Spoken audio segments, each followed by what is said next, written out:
Цезарь Гаджиус Джулиус Каесар, рожденный 12 или 13 июля 100 или 102 года до нашей эры. Гай Юлий Цезарь не был Цезарем, то есть не носил титул императора. Однако мы начинаем нашу галерею именно с его имени. По какому праву? Разумеется, не потому только, что он был выдающимся военачальником, покорил Галлию, разгромил германцев, победил своих противников на 3 континентах в гражданской войне. История Рима знает и других славных полководцев, не уступающих Цезарю ни воинскими доблестями, ни славными победами, ни талантом военачальника. И не потому включили мы его в нашу галерею, что он был умным политиком и отличным писателем. Нет, существует другое основание, по которому именно с Гая Юлия Цезаря мы начинаем нашу галерею римских Цезарей. И причина эта весьма проста. Наименование титула римских императоров «Цезарь» происходит от фамилии Гая Юлия Цезаря.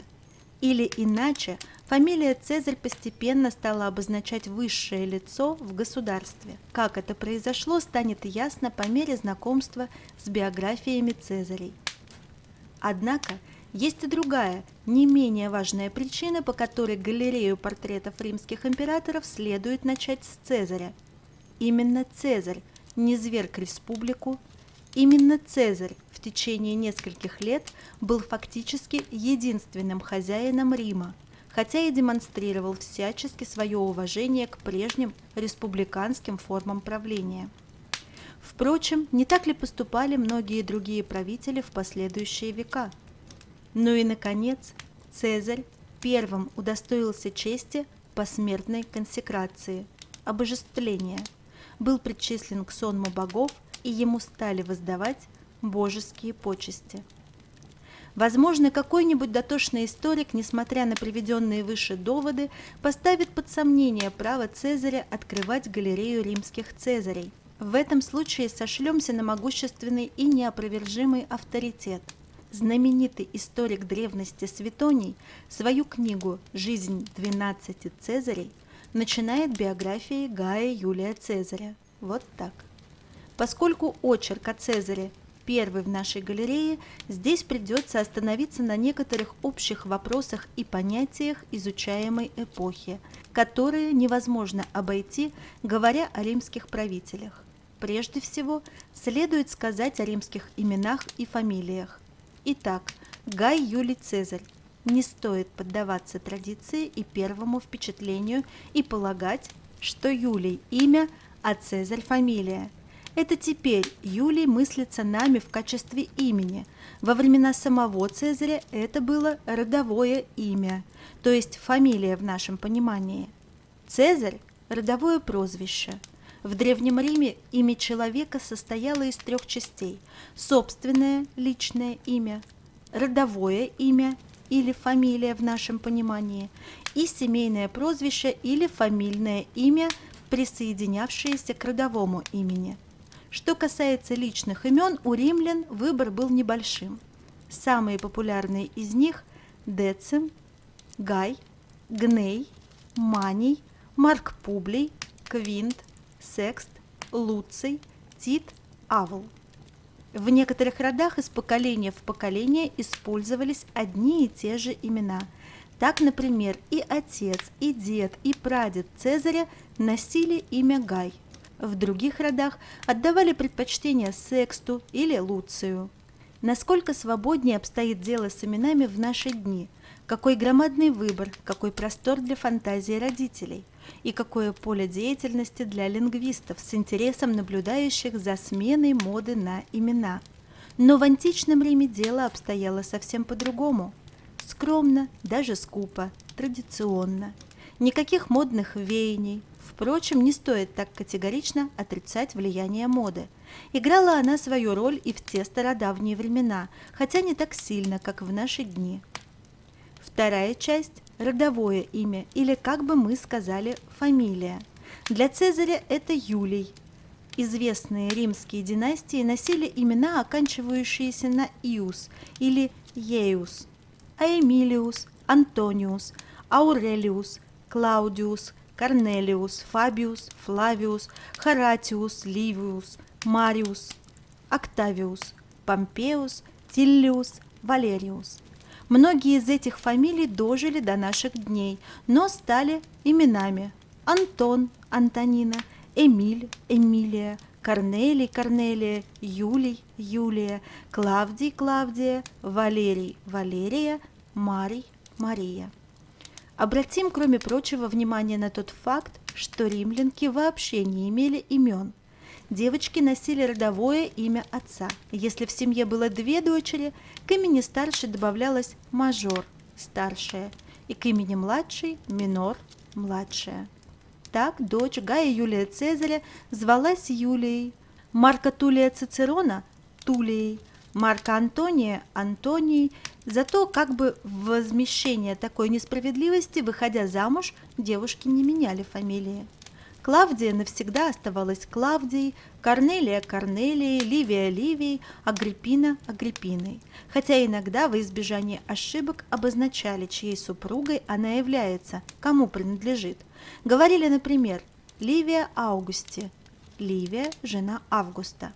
В эту классическую древнеримскую систему, однако, уже в I веке нашей эры стали вносить некоторые изменения, и буквально с каждым поколением они стали все сильнее ощущаться. Третья часть имени римлянина, фамильное имя или прозвище, была не обязательна, хотя встречалась часто. Антонии, например, никогда его не имели.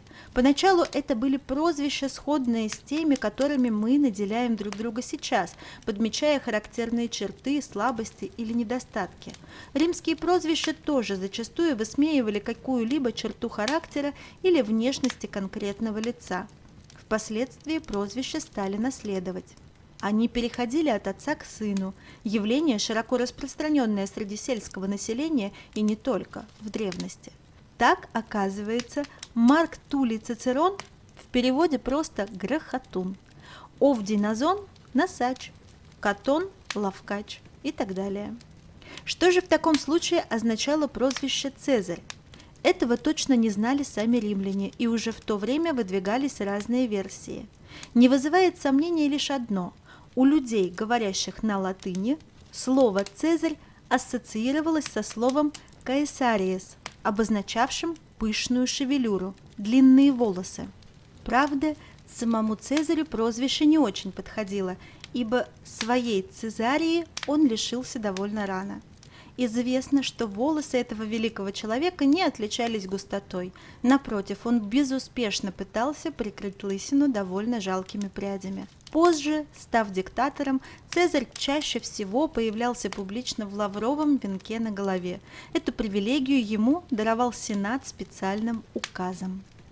Однако Цезарь – это лишь одна из ветвей древнейшего рода Юлиев. Начало ему, по мифам, положил сам Эней. Этот сын богини Афродиты, называемой римлянами Венерой, прославился как один из самых отважных наряду с Гектором, защитником Трои. После падения Трои Эней бежал за море вместе с сыном Юлом и горсткой соратников. Много невзгод пришлось вынести скитальцам, пока не высадились они, наконец, в Италии, в устье Тибра. Потомки Энея основали Рим, а Юл стал родоначальником рода Юлиев. Чрезвычайно гордясь своим божественно-троянским происхождением, представители рода Юлиев всячески поддерживали эту легенду.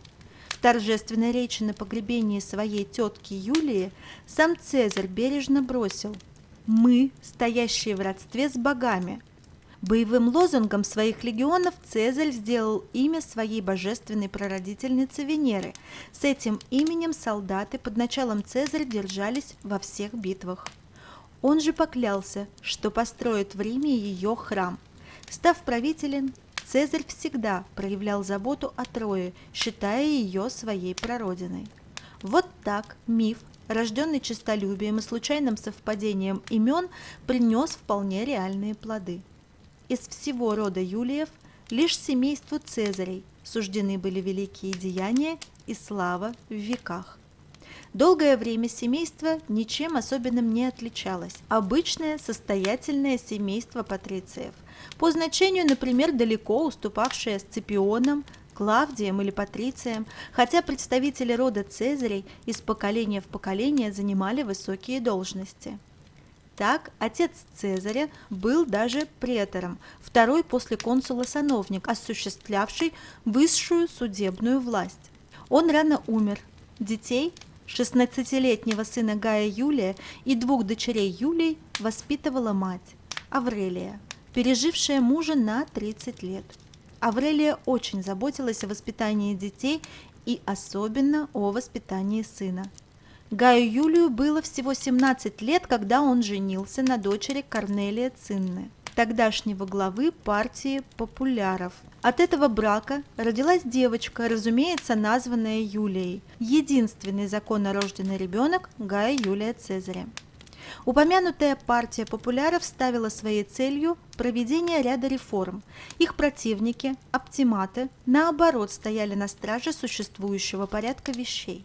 Семейство Цезарей с давних пор было связано с популярами. В гражданской войне, однако, победили оптиматы. Их глава, диктатор Сулла, в 82 году до нашей эры потребовал, чтобы Цезарь развелся с Корнелией, и когда тот отказался, конфисковал его имущество и лишил всех прав. Молодому человеку пришлось скрываться как беглому преступнику. Только настойчивые просьбы влиятельных лиц заставили Суллу прекратить преследование Цезаря. Корнелия, которую Цезарь действительно любил, умерла в 68 году до нашей эры. А вдовевший Цезарь женился на Помпеи, внучке умершего к тому времени Суллы, но быстро развелся и в 59 году до нашей эры взял в жены Кальпурнию. Оба брака были бездетными. Славное происхождение и собственное честолюбие побуждали Цезаря стремиться делать политическую карьеру. Формально все римские граждане обладали равными правами, но на деле занимать высшие должности в Римской республике могли лишь люди, принадлежавшие к известным старинным родам и обладающие большим состоянием. Ведь избирательная кампания требовала больших денежных трат. Нужно было устраивать для народа игры и зрелища, а зачастую приходилось просто покупать голоса избирателей. Но зато государственные должности, особенно высшие, формально неоплачиваемые, но почетные, предоставляли возможности быстрого обогащения путем участия в доходных предприятиях или попросту через злоупотребление и вымогательство в провинциях. Таким образом, подкуп и мошенничество расцветали пышным цветом, ибо в борьбе за власть и материальные выгоды все средства были хороши. В этом циничном и жестоком мире интриг и обмана Цезарь, по всей видимости, нашел свое место, хотя и испытывал постоянно материальные трудности. В этом нет ничего удивительного. Денег требовала и политическая карьера, и жизнь на широкую ногу, и женщины, впрочем, не только женщины. То и дело Цезарь впутывался в какие-то аферы, но, тем не менее, в 63 году до нашей эры он был избран верховным жрецом. В этом же году он принял тайное участие в знаменитом заговоре Кателины. Кателина ставил своей целью осуществить государственный переворот, убить обоих консулов и захватить власть. А все это было для того, чтобы избавиться от долгов, которых и Цезарь имел предостаточно. Заговор раскрыл консул Марк Туллий Цицерон, и с тех пор над Цезарем тяготело подозрение в соучастии в преступном замысле. Когда в 61 году до нашей эры Цезарь, назначенный наместником так называемой Дальней Испании, то есть западных ее областей, ему даровали эту должность как бывшему претору, собирался направиться к месту службы, он с трудом смог выехать из Рима, ибо кредиторы не хотели его выпускать. Через год он вернулся богачом, захватив трофеи в победных кампаниях против племен Лузитании и Галеции. Теперь Цезарь был намерен претендовать на высшую должность в Риме, должность консула. Этому решительно воспротивились сенаторы. Они делали все возможное, чтобы тот не мог предпринять никаких шагов по началу избирательной кампании. И тогда Цезарю пришла в голову гениальная идея, которую он тут же осуществил. По его инициативе был создан тайный союз трех политических деятелей, знаменитый первый триумвират, заключенный в 60 году до нашей эры. Он объединял прославленного полководца Гнея Помпея, самого богатого человека в Риме Марка Красса и Цезаря. Отныне в республике, говорилось в соглашении, не произойдет ничего, что было бы неугодно одному из трех. Чтобы еще больше укрепить союз, Цезарь отдал в жены Помпею свою единственную дочь Юлию. Благодаря объединенным усилиям триумвиров Цезарь без труда получил консульство в 59 году до нашей эры. Используя служебное положение, Цезарь провел ряд указов в интересах своих коллег. Затем он стал наместником двух провинций – Галлии Цезальпийской, теперь это Северная Италия, и Галлии Нарбонской, на территории сегодняшней Южной Франции. Отсюда он в 58 году до нашей эры начал войну за завоевание всей Галлии, расположенной между Рейном и Атлантическим океаном, заселенной десятками враждующих друг с другом гальских племен, которых с востока уже начали теснить воинственные германские племена. Сейчас, глядя на события той поры с исторической перспективы, можно сказать, что тогда решался вопрос, быть ли Галлией римской или германской. Разумеется, для Цезаря такой проблемы не существовало. Он руководствовался совсем другими соображениями. Гальские войны давали ему возможность сравнительно легко приобрести богатство и славу, а также, что очень важно, расположить к себе солдат. Все это Цезарь получил, проведя несколько удачных кампаний. Германцев Цезарь вытеснил за пределы Галлии, а затем переправился за Рейн. Чтобы предпринять поход на Германию, дважды высаживался в Британии. Легионы Цезаря, теперь военно-начальника, встретили ожесточенное сопротивление аборигенов. Пришлось вернуться ни с чем. Однако волнения гальских племен были усмирены. Гальские завоевания Цезаря положили начало романизации Галлии, а самому Цезарю снискали большую популярность и признание его блестящих полководческих заслуг даже таких противников Цезаря, как Цицерон и Катул. А тем временем триумвират фактически прекратил свое существование, хотя формально он был подтвержден. Юлия, бывшая связующим звеном между Цезарем и Помпеем, умерла в 54 году до нашей эры вскоре после родов. В следующем году в битве с парфянами в Сирии погиб Крас. Остались в живых лишь два участника триумвирата, а для двоих мир всегда тесен. Помпей сблизился с Сенатом, изначально враждебным Цезарю. Покорителю Галлии грозил суд за самовольное начало военных действий в этой провинции. Да и во всех других начинаниях перед Цезарем возникали всяческие препятствия. Делалось все, чтобы не допустить его второй раз к должности консула. Доведенный до крайности, Цезарь принял решение. В январе 49 года до нашей эры он со своими войсками перешел Рубикон, речку, впадающую в Адриатическое море, вблизи Аримина, современной Римини, по которой проходила административная граница Италии. Это было равносильно началу гражданской войны с Римом. Оправдывая свои действия защитой прав народных трибунов, которые якобы грубо нарушались властями, на деле Цезарь преследовал лишь собственные интересы. Жребий был брошен, началась рискованная игра. Италию и Рим Цезарь покорил почти без боев. Помпей, запечатав казну, вместе с Сенатом отправился за Адриатическое море. В Фарсальской битве на полях Северной Греции летом 48 года до нашей эры Помпей, несмотря на превосходство сил, был разбит. Его войско почти целиком сдалось, а он сам бежал в Египет. Там его предательски убили советники молодого египетского царя Птолемея. Птолемей в то время вел междоусобную войну за власть со своей сестрой и соправительницей Клеопатрой. Убийством Помпея его советники надеялись завоевать благосклонность Цезаря, но просчитались. Прибыв в Александрию вскоре после гибели Помпея, Цезарь горячо оплакал своего великого противника, бывшего соратника и зятя, буквально омыв слезами доставленную ему голову Помпея, а в междоусобной египетской войне сразу и бесповоротно принял сторону Клеопатры, как только увидел ее. Рискуя жизнью, Клеопатра, обманув стражу брата, ночью проникла в покои Цезаря, пребывающего в царском дворце, якобы в ковре, свернутом в трубку, и без труда склонила его на свою сторону. Цезарь пережил вместе с Клеопатрой много тревожных дней, оказавшись в осаде. Несколько месяцев царский дворец осаждали армии Птолемея и жители Александрии, пока их не освободили войска, прибывшие на выручку Цезарю весной 47 года до нашей эры. Одним из тех, кто поспешил Цезарю на помощь, был иудейский вельможа Антипатр, отец Ирода, впоследствии царя Иудеи.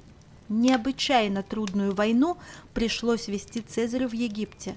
Зимой, без припасов, без всякой предварительной подготовки, в столице врага. Победив, он не решился сделать Египет римской провинцией, а оставил его Клеопатре и ее брату.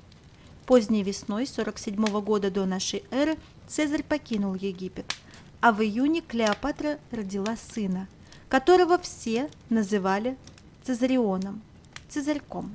Военные победы Цезаря не закончились в Египте. Оттуда он отправился в Малую Азию, сначала в Сирию, а потом в Понт, где вблизи города Зела разбил войско понтийского царя Фарнака, сына Митридата Великого.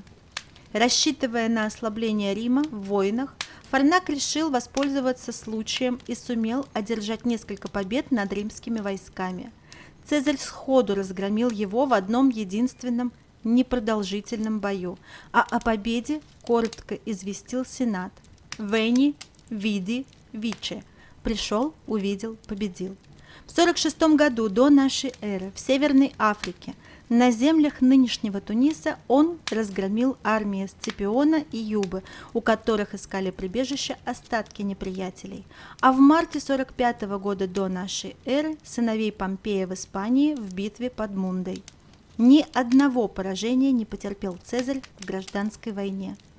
В перерывах между войнами Цезарь удостаивал своим посещением столицу, фактическим хозяином которой стал с 49 года до нашей эры.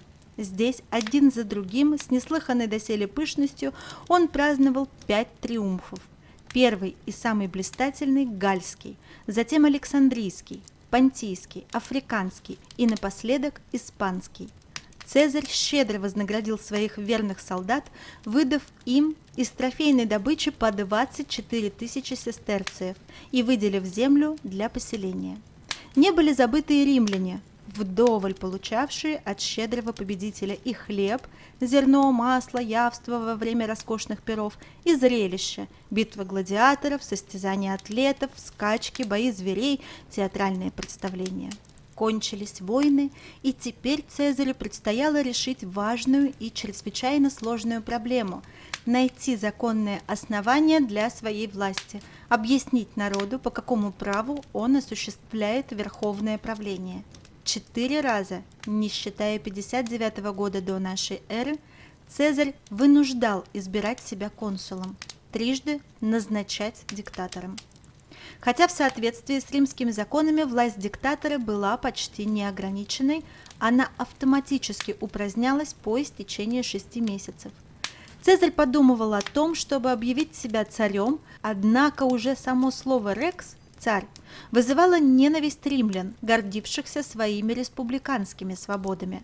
Со всей очевидностью это подтвердилось еще раз, когда во время игр Цезарь сделал попытку короновать себя. Марк Антоний приблизился к Цезарю с царской диадемой, намереваясь возложить ее на голову правителя. Народ же отреагировал глухим настороженным молчанием и разразился бурными аплодисментами в ответ на отказ Цезаря принять этот символ власти. Больше Цезарь к монархической идее не возвращался.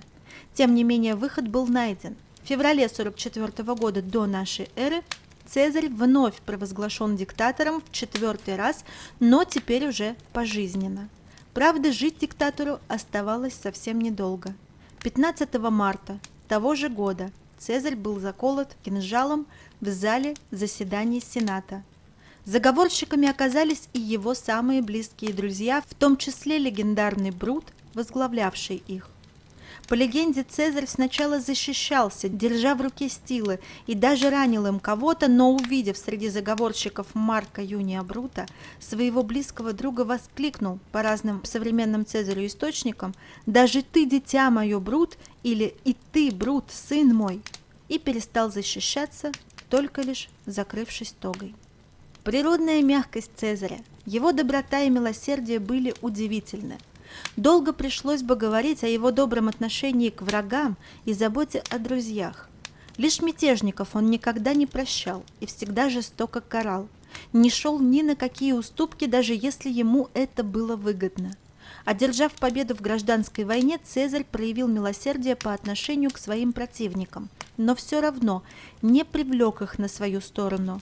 Друзья же обиделись на него, ибо он не разрешил им ни воспользоваться имуществом побежденных, ни расправиться с ними. Хотя Цезарь демонстрировал уважение к республиканским институтам, никто не верил в его искренность. Благородные же идеалисты видели в нем просто тирана.